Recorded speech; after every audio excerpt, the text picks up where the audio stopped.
Alrighty, this is the second video in a series of videos for Chapter 4 on the 4 main tissue types. And this video is going to address connective tissue. And there's a lot of different kinds of connective tissue. So let's dive right in with an overview. Let's start with the functions that we can see highlighted in this box right here. So connective tissue is really good at creating a structural framework for the body, and it's going to include bones, for example, which are clearly providing a structural framework. They are also going to transport fluids and dissolve minerals, so think about blood, for example. They will protect delicate organs. We will have loose and dense connective tissue, tissues that form reticular networks, which would include supporting, surrounding, and interconnecting other types of tissue. We're going to have fat tissue, which is going to be a form of long-term storage of energy, including and especially in the form of triglycerides. And lastly, we're going to find connective tissue associated with the lymph system, and that will help defend the body from invading microorganisms. So a real variety of functions, which means we should expect to see a lot of different structures in order to meet those functional needs, and that is exactly what we're going to see. Take note that some connective tissue is highly vascular. It has a really rich blood supply. Think about the kinds of connective tissue that might underlie epithelium, which we learned previously does not have a blood supply. So we would expect that connective tissue to be high in vasculature. But then when you think of maybe cartilage, it might be much lower in vascularity. So again, we're going to see a lot of variety there, and we may see that it contains sensory receptors that can detect things like pain, pressure, temperature, and whatnot. There are 3 basic components shared by all of the connective tissues. Each type of connective tissue will have specialized cells unique to that tissue. There will also be extracellular protein fibers that are typically secreted by the specialized cells. And then there will be a fluid that's called the ground substance. And if you take that ground substance and combine it with the extracellular fibers, that's called the matrix, and it will surround the cells of the connective tissue, accounting for most of the volume of the connective tissue.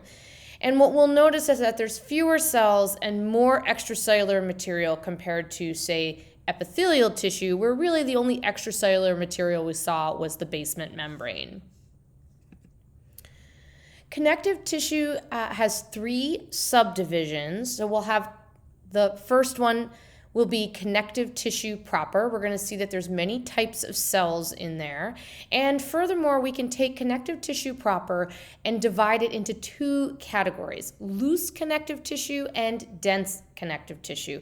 And this chart highlights some examples of each for you. So areolar, adipose, and reticular tissue will all fall under the loose connective tissue proper category, while dense regular, dense irregular, and elastic will all fall under the dense connective tissue proper category.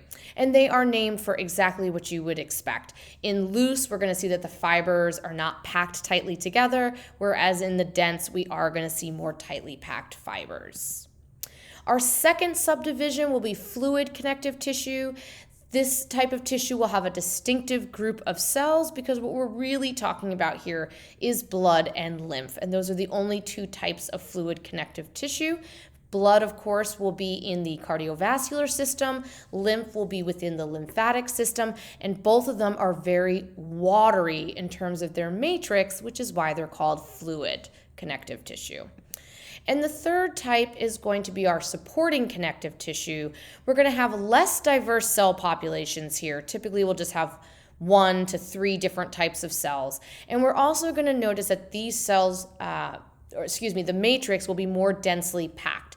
And what we're talking about here is cartilage, which tends to be rubbery and a little bendable, versus bone, which is very solid, and also crystalline, so a little more brittle than cartilage. Within cartilage, note that there are going to be 3 different types. Chances are in your lab class, you will likely need to be able to recognize these different types under the microscope. So hyaline cartilage, elastic cartilage, and fibrocartilage. They do have different characteristics, and they'll also be found in different locations. 2 different ways of identifying them. All right, so let's look at our connective tissue proper components. If we start with the extracellular protein fibers, what we'll notice are 3 major types of fibers: reticular, collagen, and elastic. The reticular ones form branching networks. Our collagen fibers will be quite thick and very strong, and the elastic fibers will be much more slender and also stretchy. You hear a lot about collagen and elastic fibers underlying the skin, and as these fibers and the cells that produce them age, you start to see a loss of elasticity in the skin, and you can get fine lines and wrinkles. It's unlikely that applying collagen topically is going to have a significant impact on the health of your skin, but I guess it's worth a try. We also can consider the ground substance. This is going to be clear and colorless in connective tissue proper, in loose connective tissue. And it will also be kind of syrupy, or the fancy word is viscous, so kind of thick, maybe like molasses. And that's due to the fact that there are proteoglycans, or carbohydrates, and protein combinations, and glycoproteins, which are sugars with proteins. So proteins with sugars and sugars with proteins, both of which attract water, by the way, particularly the sugars. So also we'll see 2 classes of cells in loose connective tissue proper. The first class of cells are going to be the fixed ones, and we'll have quite a number of those, 6, I believe. So the first class of fixed has 6 types of cells. The first type are melanocytes. These are going to synthesize melanin, which helps give you your skin color. Fixed macrophages, these can engulf cellular debris and also pathogens. Mast cells, which can stimulate inflammation and mobilize defenses. Mast cells are often filled with a chemical called histamine, and if they are triggered to release that histamine, it can make you itchy. It's part of an immune response and inflammation response. And we also are going to have fibroblasts, which will synthesize extracellular fibers for that matrix, adipocytes, which are going to store fat reserves or lipid reserves, and fibrocytes. These differentiate from fibroblasts and will maintain extracellular fibers. So fibroblasts are younger cells, and fibrocytes are older or more mature cells. And in case the fixed name didn't give it away, fixed cells are going to be stationary. They're not going to move around, and they're going to be involved with maintenance, repair, and energy storage.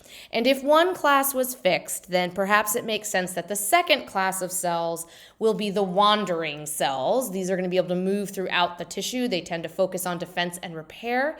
They're going to include cells like plasma cells, which produce antibodies, free macrophages, which can also engulf pathogens and debris. Mesenchymal cells, these are actually stem cells that aid in tissue repair, so they can give rise to different types of cells. Neutrophils and eosinophils, these are phagocytic blood cells, white blood cells, that are quite recognizable under the microscope, by the way, and again, in your lab class, you'll probably likely be asked to do that. And then also lymphocytes, which are immune system cells and can also be spotted in tissues and sometimes in blood. So here's an example, a cartoon version of some connective tissue components. So you can see a lot of these different types of cells that we just mentioned, both fixed and wandering. And you can take note that there are these collagen fibers, these big thick ones, and then there's the thinner elastic fibers, and you can see the networked reticular fibers here. Cells tend to like to be adjacent to something. So if they're not going to be packed in close to each other, they will often be adjacent or attached to some kind of fiber network. And that's what we tend to see with connective tissue. Okay, so as I mentioned earlier, we have 3 types of loose connective tissue. We have areolar, which is actually the most common connective tissue proper in the body. It has all of the cell types, and it's a really good packing material for the body. It kind of is a good space filler. We're going to have adipose tissue. This is essentially going to be a layer of fat and padding. You'll find it deep to the skin in some places. You have a layer of it around your eyes and kidneys, which is protective. And these types of cells account for most of the tissue volume. So fat tissue, adipose tissue, is composed predominantly of large cells and much less matrix, unlike most other connective tissues, which have more matrix and fewer cells. So that makes adipose tissue a little bit special. And then the third type is reticular tissue. You're going to see this in some organs like the liver, kidney, spleen, etc. And the reticular tissue will provide a support network, and it helps to resist distortion, so maintaining shape. And when it forms a complex network, we call it a stroma. Okay, so we also have dense connective tissue, and in this case, we're going to see that they are dominated by extracellular fibers, and we are going to have three types of dense connective tissues.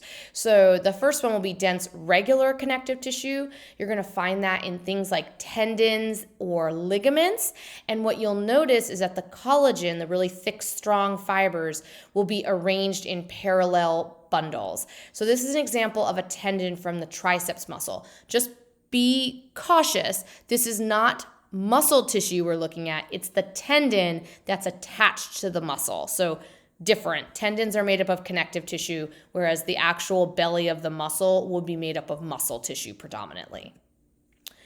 We're going to have dense irregular connective tissue. There's not going to be that tight organized pattern that we just saw, and we typically find this covering your visceral organs or in superficial layers of bone and cartilage and whatnot, in the dermis of the skin, for example. It's kind of cushiony, a little more squishy than the tendon that we just looked at in the dense regular connective tissue. And then the third type is the elastic tissue. We're going to see a lot more elastic fibers than collagen here. That makes it very springy and very resilient, so it will rebound. And you're going to see this between vertebra and in the walls of large blood vessels and in the erectile tissues of the penis. These are all places that stretch is going to be important. That brings us to fluid connective tissues, where we are going to see that predominantly the matrix will be very watery, and then suspended within that may be proteins. We don't usually see any fibers, so we're typically not going to see collagen or reticular or elastic fibers in fluid connective tissue. And the two kinds are going to be blood and lymph. So in the blood, the watery matrix is specifically called plasma, and suspended in the plasma will be the formed elements. I'm sure you know about red and white blood cells. The red blood cells, of course, are for transporting oxygen to the cells and tissues of the body. The white blood cells, of which there are quite a number, are important in your immune system function, and some of the ones that we'll see will be monocytes, lymphocytes, eosinophils and neutrophils, and basophils. And oftentimes these can be distinguished under the microscope either by their size or by their nucleus. So keep an eye out for that. And then platelets will also be suspended in the plasma, and they are going to play a critical role in the clotting response. So just an image of some of what those cells look like. Notice how monocytes are really large, and then notice how the neutrophil and the eosinophil have really unique shaped nuclei, and how the basophil looks very granular. These are some of the ways that you'll be able to identify them under the microscope. When we think about lymph tissue, we're going to find it in the lymphatic system, and the watery matrix will just be called lymph, so that's easy. The water is going to actually come from the interstitial fluid between the cells of the body, and most of the cells that we'll see in the watery matrix will be lymphocytes. They are returned to the blood at large veins that sort of dump into the inferior and superior vena cava near the heart. And they're going to function to help maintain solute levels, blood volume, and alert the immune system to infection. The lymph system is actually probably really much more important than we ever knew, and we're only really just starting to appreciate the multiple roles that the lymph system plays. So there's still a lot there to learn, I think, making it maybe that much more interesting. Okay, for that fluid connective tissue, we also want to think about extracellular fluid circulation, and that's going to happen due to contractions of the heart, because that will move blood through the blood vessels, and eventually it will get to the capillaries, and that's where the liquid fluid part can pass through the walls of the capillary and out into the interstitial areas to help form the interstitial fluid, and that's how water and solutes can be exchanged between the blood plasma and the interstitial fluid. The lymphatic vessels will collect any excess interstitial fluid and then return it to the blood supply at the vena cava just before the heart. So that's going to look sort of like this. So here's the heart, blood gets pumped out. Here's the capillary network where you can see water and solutes can move out into the interstitial area. And then the lymph system will pick up the extras and ultimately return it to the venous system just before it returns to the heart. Okay, and that brings us to cartilage. Oh, there's just so many different kinds of connective tissues. So cartilage has a matrix that's almost like a gel, and it contains something called chondroitin sulfates. And this is actually a popular nutritional supplement that a lot of people take. And it has polysaccharide derivatives, or complex carbohydrate chains that attract water. And the type of cell that you'll find in cartilage will be chondrocytes, and they hang out in little tiny chambers called lacunae, which means lake in the Latin or Greek. They look more like ponds to me under the microscope, but lacuna it is. And cartilage will be avascular, so no direct blood supply. Cartilage cells, the chondrocytes, will be dependent on diffusion for obtaining necessary nutrients and eliminating wastes. So we're going to have three types of cartilage. We have hyaline cartilage, which is going to be found between the ribs and the sternum, for example, also in your nasal septum, and it helps keep your respiratory passageways open with little rings of it. It's stiff but flexible, and it can help reduce friction at some of these mobile joints that you find it at. And this is a sort of cartoon picture here, and then the light microscope picture at 500 times magnification here of what it looks like. And you can see those little lacunae, by the way, where the chondrocytes are residing. Elastic cartilage is going to be a little more resilient, so it can be compressed and then returns to its original shape. You're going to find that in the external ear, for example, and some internal structures. So it's going to look a little bit different, but notice you'll still have those little lacunae, and that's where the chondrocytes are living. And then you'll also notice that you can see elastic fibers within the matrix of the cartilage in elastic cartilage. And the last type is fibrocartilage. You're going to see this in the knee joint, for example, and in the intervertebral discs. It's very tough, it's very durable, and it resists compression, preventing bone-to-bone contact. And so that's going to be important. Here's a cartoon version of it. You can see some tough, thick collagen fibers and then the chondrocytes. And here it is in a light microscope image. And again, you can still see those lacunae where the chondrocytes are hanging out. Some of the things that make cartilage special is it's surrounded by a perichondrium. We will see something similar but not identical in bone. The perichondrium will be composed of two layers. There's going to be an outer layer of dense irregular connective tissue, and that's really important for support, protection, and attachment. And then the inner layer will actually have cells. You might even find some chondroblasts there, which could give rise to chondrocytes. And this is where we'll see cartilage growth occur. And this is also where we will see blood vessels, is only in the perichondrium, not in the cartilage itself. So this is where the oxygen and nutrients will diffuse from to reach the chondrocytes within the cartilage. There's two ways that cartilage can grow. We're going to have appositional growth, which occurs at the surfaces. This will involve chondroblasts, which are just sort of baby chondrocytes. They undergo mitosis in the cellular layer of the perichondrium, and then they also will secrete new matrix, which will form cartilage. And then once they're surrounded by the matrix they're secreting, they become mature chondrocytes, and they won't undergo further cell division at that point. And then there's also interstitial growth. This is when chondrocytes will divide within a lacunae. The daughter cells will secrete additional matrix, forcing the two chondrocytes apart. Both types of this cartilage growth can occur during development, but we're not going to really see this in adults because we don't really... cartilage, once you pass through puberty, you don't really get any more cartilaginous growth. So sometimes if you damage cartilage or using hormones, you can stimulate some appositional growth in an adult, but you're not likely to see interstitial growth. Okay, and that brings us to bones or osseous tissue. So this is just another kind of connective tissue, but it's going to have a crystalline matrix, which means it will have a very small volume of ground substance. In other words, 2/3 of that matrix is going to be the calcium salts that give it that crystalline matrix. So that only leaves 1/3 for everything else, including the ground substance. That calcium salt is mostly calcium phosphate, but you will have some calcium carbonate. If you don't have enough calcium in your diet, then your body will go after the calcium in your bones, because calcium is a really important messenger or signaling molecule in our cells. So that's why calcium is so important to your diet.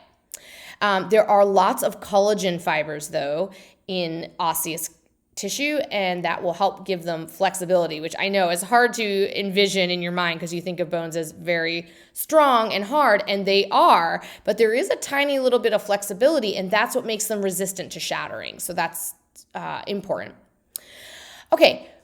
Bones come in all different shapes and sizes, but your typical long bone, like in your upper arm or your leg, we're going to see that the outside part of that bone will be compact bone, and then the inside part is what we call spongy bone, because it's kind of a network of cavities, and in some places we may find bone marrow, and we can have lots of really interesting things happening in the bone marrow cavity of bones. So here's an image of that. There's that spongy bone there versus that compact bone on the outside. And notice that we're going to see these sort of round units or concentric layers that are going to surround blood vessels that run through the bone. And then you can see the osteocytes surrounding with little tiny trabeculae in between. And again, that's going to be for nutrient dispersion.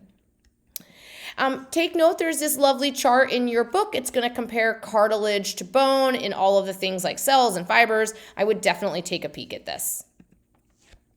So the compact bone structure, I just said, was organized into concentric layers or units, and those units are called osteons. Each one of them has a central canal with those blood vessels in the center, and the cells are going to be osteocytes that are in between the layers, and they are connected by canaliculi. I think I said trabeculae, but canaliculi is the correct word for those little canals that are in the bone tissue. Superficial layer of solid calcified bone is going to prevent interstitial growth, so we could only have growth on the outside if we were going to have growth. Compact bone is surrounded by a periosteum, kind of like perichondrium. It's going to have two layers, an outer fibrous layer that's going to be important for attachment of ligaments that help connect bone to bone. And then also we'll have an intercellular layer that will allow appositional growth and repair of bone. Since bone is so solid, that interstitial growth just isn't going to be possible in an adult. Okay, and that is going to wrap up connective tissue for us, and there will be yet another video in this series for Chapter 4, and hopefully that will be the last one, and we will all survive Chapter 4 together.